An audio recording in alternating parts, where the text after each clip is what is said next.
Okay, you mentioned your hero, Mayor Bradley in LA. Mm-hmm. But one thing that you didn't mention that I thought was very interesting is you were introduced to Mayor Bradley by Jim Brown. Is that correct? Yeah, through Jim Brown, football player. Yeah. How'd you come to know Jim Brown? Let me say right. I promise I'll do this very quickly. To those persons who are watching, as you said a moment ago, who are going through something in their own life, who made mistakes and are trying to move beyond that. I like to say very quickly, quoting my friend Brian Stevenson, that none of us are our worst deeds. None of us are our worst acts. Don't you let people define you by your worst deed, by your worst act. You are not your worst deed. You are not your worst act. That's my friend Brian Stevenson. I put it this way, that some of us, you heard my friend Brother Shawn say a moment ago, use the word some, S-U-M. Here's how I put it. Some of us is not the sum of us.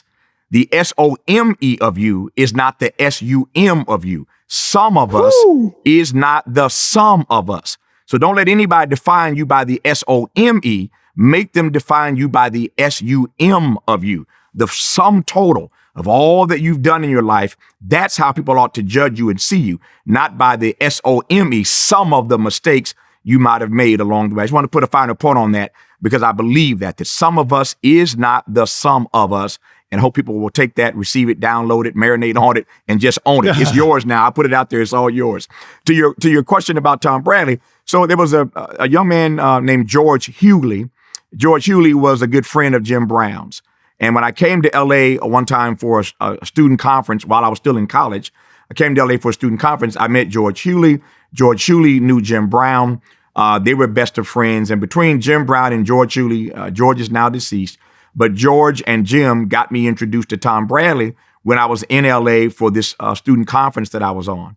I was on a national student conference board, I should say. And we had a convention here in LA. And so during that convention, I got a chance to connect with Tom Bradley through George and through Jim, who I just may say right quick is the greatest running back ever to play football and perhaps the greatest player ever. And so I met George and Jim. They got me connected to the mayor. Long story short, because there's a long story behind this, but I ended up getting an internship with the mayor. So I moved to LA from Indiana for a semester to intern with the mayor, and Jim Brown was kind enough to let me stay in his guest house. So for like a year, I lived in Jim Brown's guest house. I'm just a kid. I'm hanging out with Jim Brown every day, and all these celebrities and other folk are coming to his house. I mean, a lot of people, a lot of folk I know right now, Kareem Abdul-Jabbar, Minister Farrakhan, people I know and are friends with for years, I met first at Jim Brown's house. So I'm an intern for Tom Bradley. I'm staying in Jim Brown's house, and that's how my career in L.A. Really got started. Let's talk about persistence for a second, because they introduced you to Mayor Bradley, but it wasn't like there was a job sitting there waiting for you. Correct. You wrote letters, if I got this correct, handwritten letters every week to that office. You get a notice back eventually, hey, all of the internships are gone. Then you write a handwritten letter to Mr. Bradley himself and said, I share your same beliefs, something to that effect. And he hits you back and says, come on out here. I got a job for you, waiting for you in this office. Is that correct? Man, I'm telling you, man, you're killing me, Shawn. You are killing me with all this background, man. That is correct. After I met the mayor, went to his office on that trip to LA, I decided that was the internship I really wanted. I'd worked for Mayor Allison in Bloomington, but the internship that I really wanted was in the office of Tom Bradley. Now, keep in mind, this is the cat that had the 1984 Olympics. I mean, this is a bad man. Yep. The Tom Bradley is a bad brother. And it turns out he also, as I said earlier, is a Kappa brother.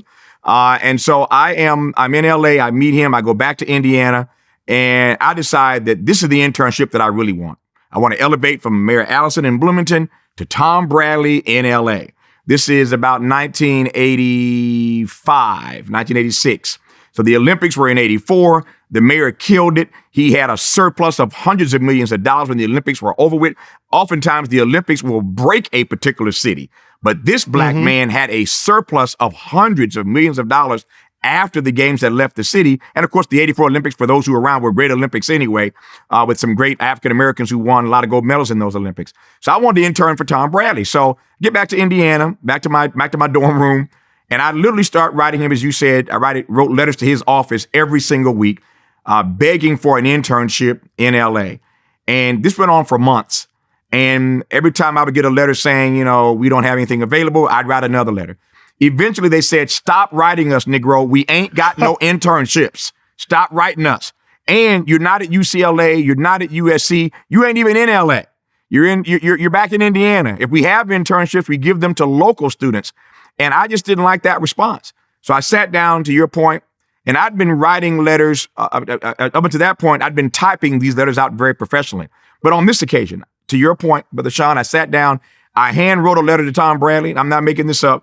As I'm writing, I'm crying tears, and my tears are dropping on the blue ink, and I got to blot the ink on the page because I'm trying to get my feelings out in this letter. I finally got the letter written. I put it in the mail, and some weeks go by, and my brother, some of my younger brothers were staying with me for a couple of weeks in the summer in my apartment on campus, just hanging out with me for a couple of weeks, summer school for them. I'm still doing my part-time work during the summer, but they came to hang out with me.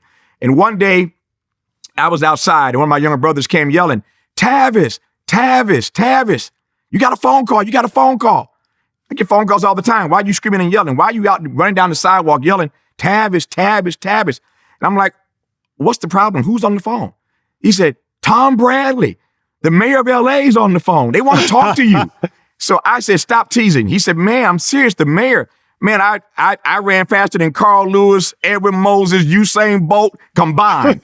I bolted into that house, picked up the phone out of breath. And sure enough, Brother Shawn, it was Tom Bradley on the phone. And what he said to me very simply was, I have never met a young person with the persistence that you have to write this office every week, I am told. And then you write me a personal letter. He said, if you have that much persistence and you're that committed and dedicated to the things you believe in, when you are next in LA, come by and see me. I want to meet you, and I'm going to see if I can get you an internship. He said to me, the next time you're in LA, you know what happened, right?